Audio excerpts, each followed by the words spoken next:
So let me turn to the next topic, which is on institutional statements.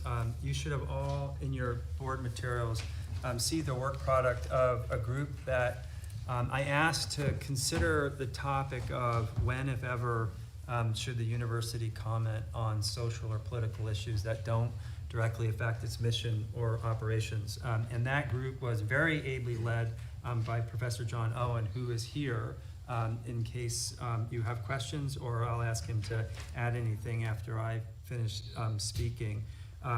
He is an esteemed professor and chair professor in the Department of Politics. He was joined on the committee by Melody Barnes, who's the executive director of the Karsh Institute, Kevin Gaines, who's a Julian Bond professor of civil rights and social justice and a professor of African American history, John Griffin, who is an alum of McIntyre, former member of the Board of Visitors and the founder and president of Blue Ridge Capital, Michael Kennedy, who you know well, Jean Litka, who is a professor emerita of, at Darden and was acting dean when Scott was on sabbatical. Paul Manning was on this group, and then Lillian Rojas, who was the Board of Visitors student member last year.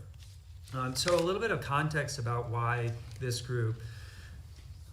So not long after I started, I was faced with the question of when to comment on something that happened outside of the university. And the very first thing I commented on was a mass shooting at a synagogue in Pittsburgh. And I remember Dave Martell emailing me and saying, I can understand why you want to comment on this, but just know you're crossing a line, and once you start commenting, you're going to have to figure out when are you going to comment and when are you not.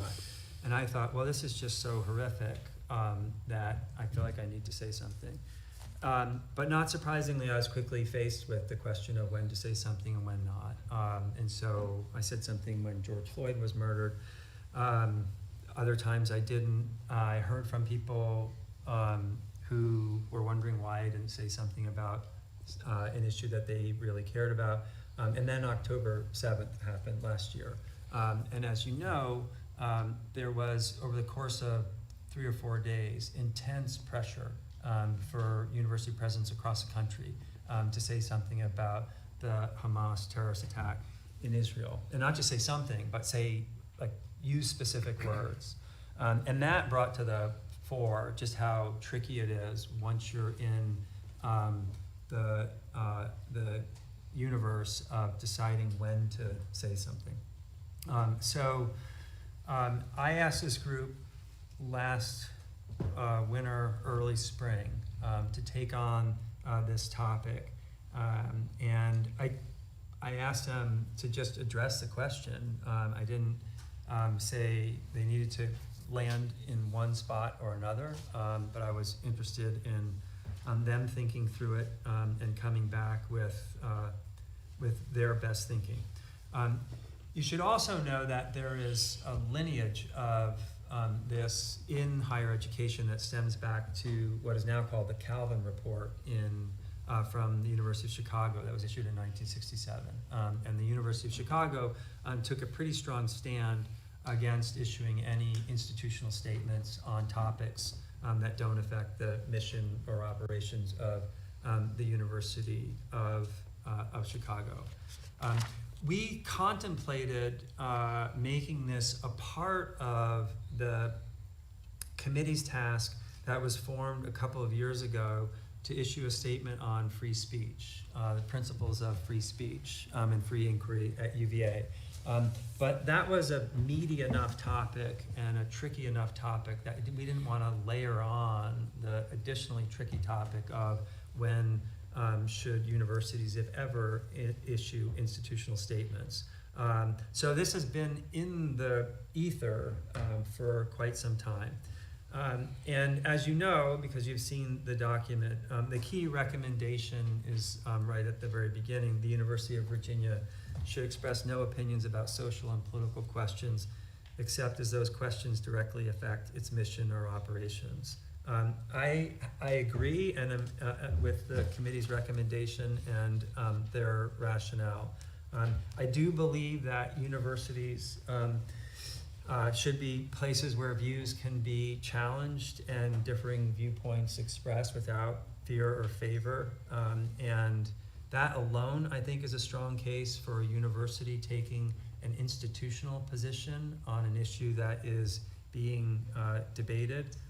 As the Kalven report put it, I think the university should be the home to the critic, but not the critic itself. Relatedly, I think it can have a chilling effect on speech within the university if the university seems to have taken a particular position. And I also think there's a question, especially for a public university, around public trust. If the university comes down on an issue that has been politicized or is political and seems to be leaning left or right, I think that it interferes with the idea that the university should be home to a diverse array of voices and perspectives. So for all those reasons, many of which are explained in the statement itself, I concur with the work of the committee. I will add, and then I invite John to say anything he'd like.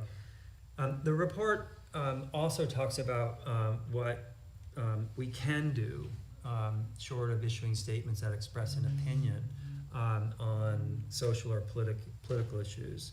And this is something I talked to the committee about. The university, in my view, should be able to express empathy or sympathy when something horrible in the world happens that affects our students. I don't think there's anything wrong with expressing sorrow if a city is flooded, or there's a hurricane, or there's a war that affects students here. Nor do I think there's anything inappropriate in pointing students to resources that are available here if they're having a hard time because of what happened, or pointing them to educational experiences that they could have if they're interested in learning about the topic. So this is not about being silent in the face of something horrible that happens in the world, which seems a little bit odd given the constant communication that comes from universities. But it is about supporting our students in particular, but also faculty and staff, and pointing them to resources, either resources to help them with grief or resources that will help them learn more about a topic. So it's not about being completely silent and seeming like you're sticking your head in the sand. It's about not taking a position. Last is the statement also suggests that deans and department heads and faculty chairs also refrain because of the same reasons in terms of chilling speech and in terms of ensuring that this is a place where diverse viewpoints can be expressed without any fear. So, John, I don't know if you have anything to add. John has done yeoman's work on this. It was a diverse group across a lot of dimensions, and so a lot of different opinions. And I think the statement that he produced is first rate. Thank you, thank you, President Ryan.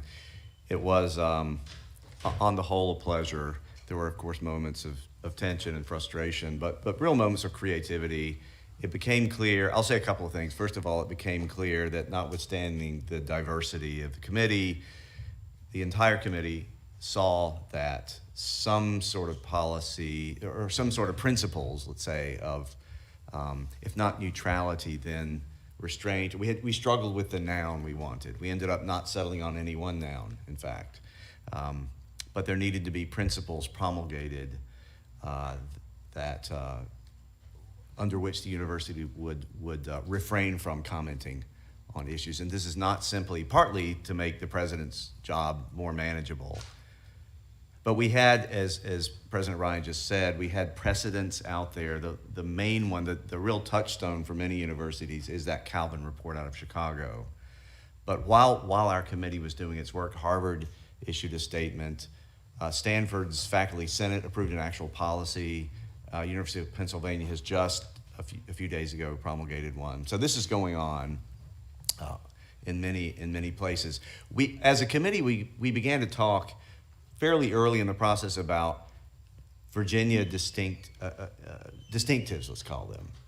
We are a public university, and we're a special public university founded by Thomas Jefferson. So we look back at the Rockfish Gap Report, we look back at more recent documents such as UVA's mission statement, and there emerged on the committee a consensus that we don't, and this is not to cast aspersions on you, Chicago or any other place, but we don't want to come across as occupying some Olympian height, protected from the world so we can do our academic work. Leave us alone so that we can think our great thoughts and do our experiments. The University of Virginia is embedded in society, and in fact, one of its main purposes is to help our republic function, to produce citizens and help the republic function. So from the get-go, we are supposed to serve the society, and a democratic society specifically. And so we felt we can embed this in the report, that academic freedom is not just for its own sake. It is really because this university in particular, we like to think all universities, but this one in particular, the one we're speaking for, exists for the society that serves it and which it serves. And so we justify academic freedom in part on that basis. We also note, as President Ryan said, that the university can only have that influence and have that role if it is trusted, if it is regarded as legitimate. And sometimes these statements can really, especially in a polarized society such as ours, really damage that trust. So there's more to say, but I will stop and welcome any questions you might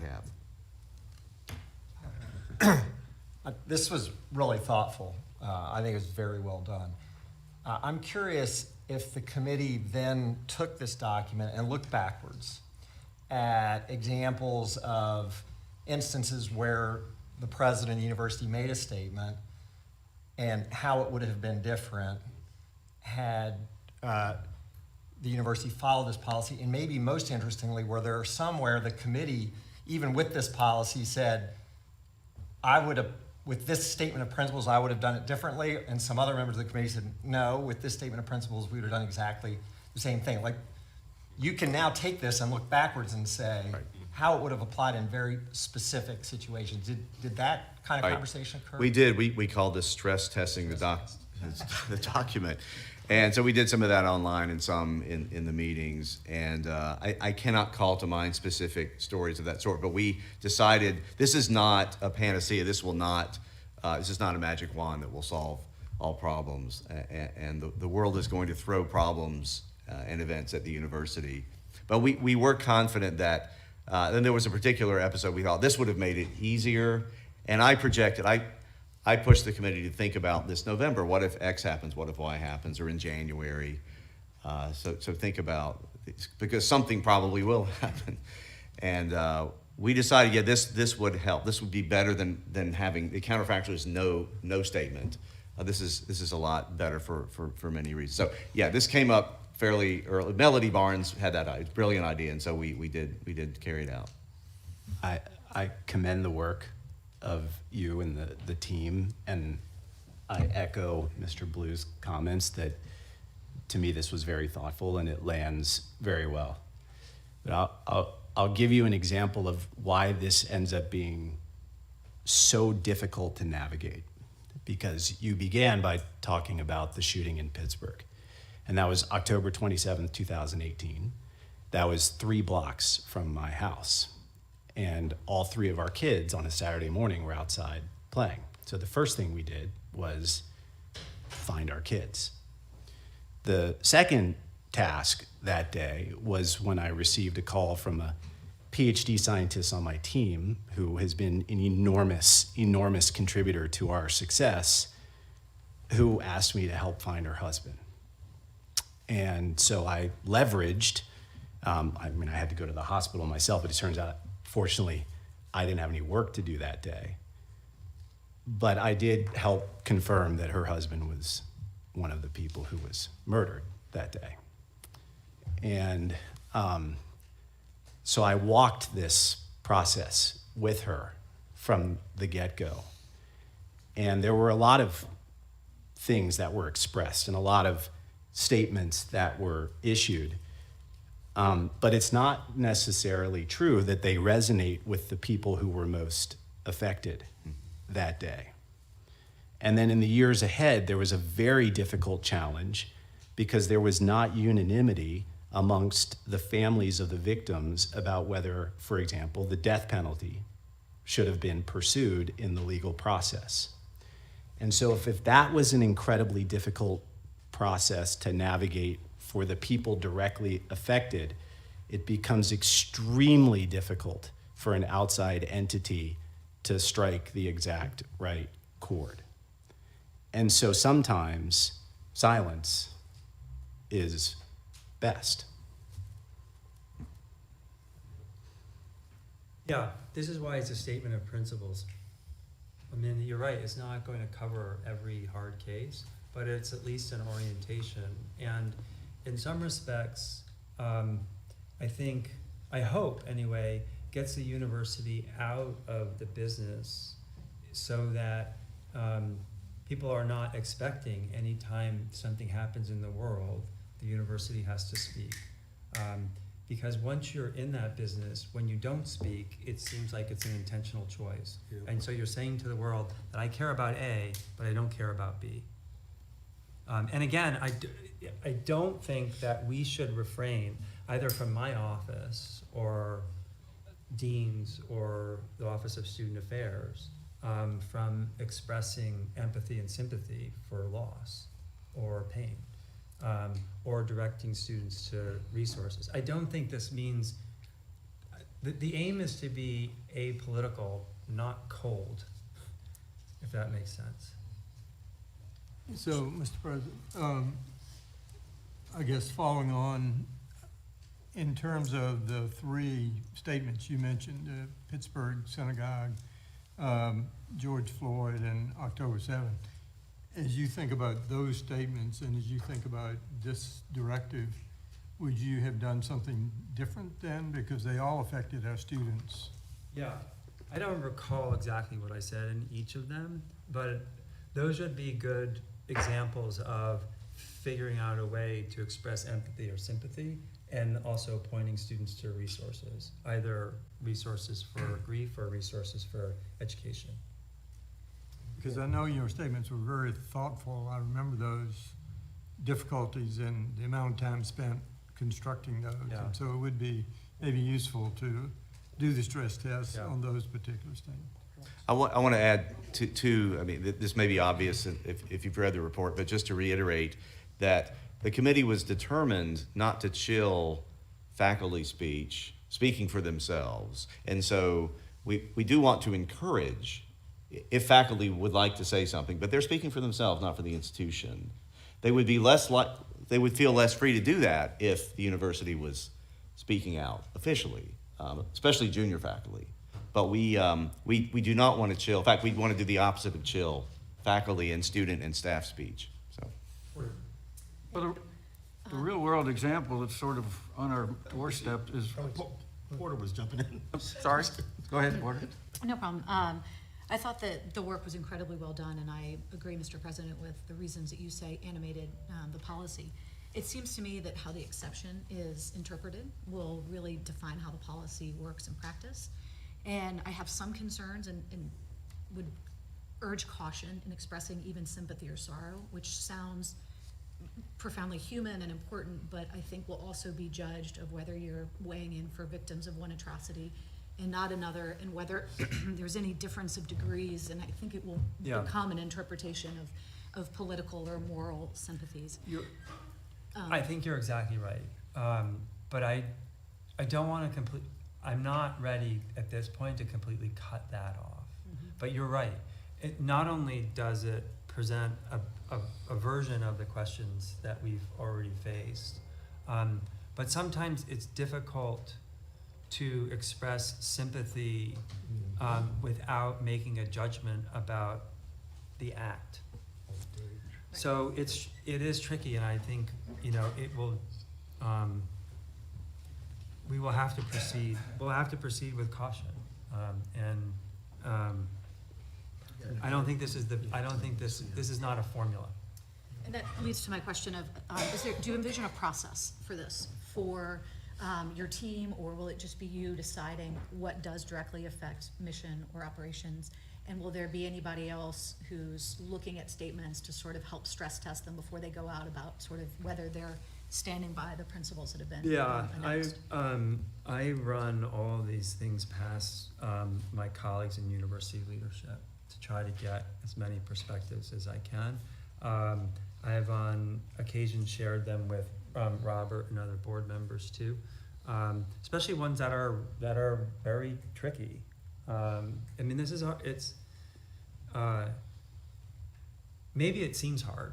It didn't seem hard to me when I started, but it's very hard It's very hard. and very complicated. Bert? Porter asked my question. Okay. I got the answer I needed there. I think, Steve? To Dr. Okonkwo's very eloquent and moving story, silence is wonderful. I guess at what point should we just consider, and again on Ms. Wilkinson's point, that perhaps a phone call from the president or a note on the president's private stationery to the individual involved is much more adequate than making a public statement where no matter what, you're going to offend some of your constituents who may or may not consider a national or a social or a religious atrocity something worthy of rendering sympathy. The other person might say this is a celebratory event. So why not just do it privately on behalf of you on your office stationery rather than social media? Well, I don't think it's either or. I think it's both and. So we do that all the time, either from my office or from a dean's office or from student affairs. And I would say in the vast majority of instances where something difficult has happened in the world, that's exactly the tack we take. So we find out, and oftentimes it's if there are small groups of students affected, we find out who those students are and have a direct outreach to them. Some events, though, affect such a broad swath of the university community that it's hard to write personal notes to 1,000 students who might have some connection to an event. So what about the other 500 that are going to be opposed to the 1,000 that you reached out to? And it's a tough question, and I'm not It's a very tough question. offering a suggestion. Yeah, just- no, it's a very tough question. And some of it depends on the issue, right? I mean, no one's in favor of a hurricane. So, no one's gonna Weather think Channel. you should be celebrating. I said the Weather Channel.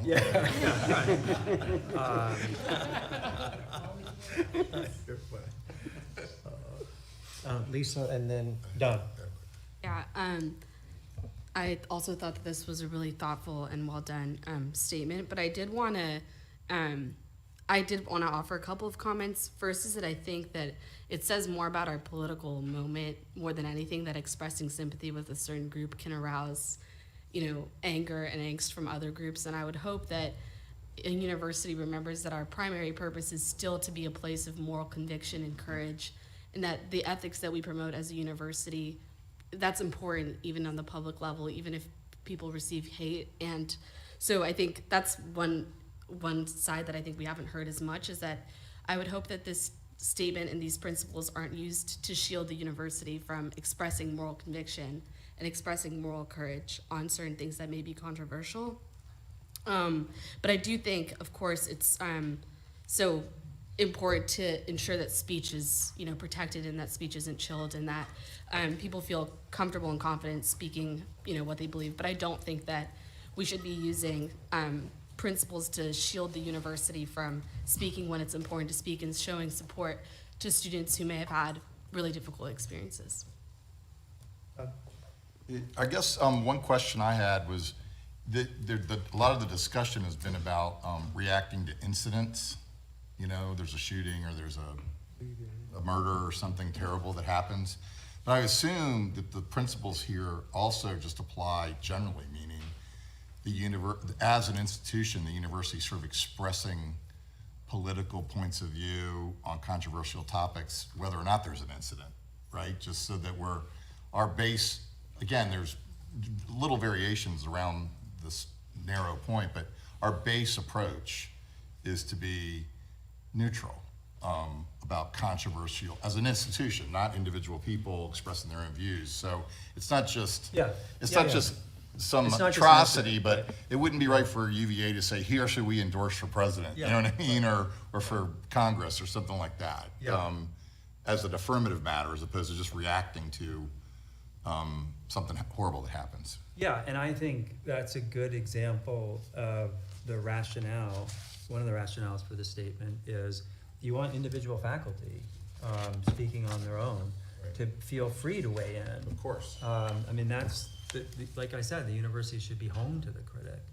And having the institution itself not weigh in on one side or the other about a policy decision or a political decision enables that to happen. The one exception would be issues that affect higher education, which then We shouldn't affect get rid of Pell UVA. Grants. That would be something that Absolutely. you would go on the record about. Yeah, but absolutely, not, and I will not say. farm subsidies. That wouldn't be Yeah, one that exactly. you would talk about. But there are, for better or for worse, higher education is in the news a lot these days. So there's a lot going on that is connected to higher education. Well, so Lisa, does that conflict with, for the institution to be neutral? Does that conflict with what you're? No, I don't think that the institution should necessarily be in the business of making political statements. But I do think that my point was more so surrounding the expression of sympathy. I don't think that that's something that the university can abandon. And I also know that a lot more is becoming political, but that doesn't mean the university should refrain from, doing what we should be doing at our core, which is expressing sympathy and supporting our students. But I do think that the university doesn't necessarily have to comment on political issues. I would be careful never to give a legal answer to a moral question. And if the document is perceived as evading or a legal stance, if it's perceived that way, to a moral question, that could get you in more trouble than, I would just be careful there. Lisa, does that help?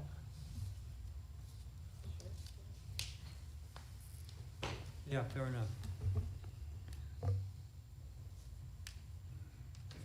we have any other comments or regarding this? Is this officially a stance to adopt institutional This- neutrality? I'm glad you asked that. So, I would propose, and there's a Resolution resolution in towards your- that end, that if the board feels this way, when we adopted the principles on free speech, we brought them before the board and sought their support, thinking that would add some gravitas to the statement. And so there's a resolution that would, just the board expressing support for this statement of principles. It's on page 17 of the full board. Is this basically the Kalven report? Is this adopting the principles of the Kalven report? It's better. It's better. Oh, okay, I have family ties to UChicago, so let me be careful. I do think, as I said a minute ago, I think the Kalven report can be read as almost to leave us alone to do our university academic activities. I don't think it was intended that way.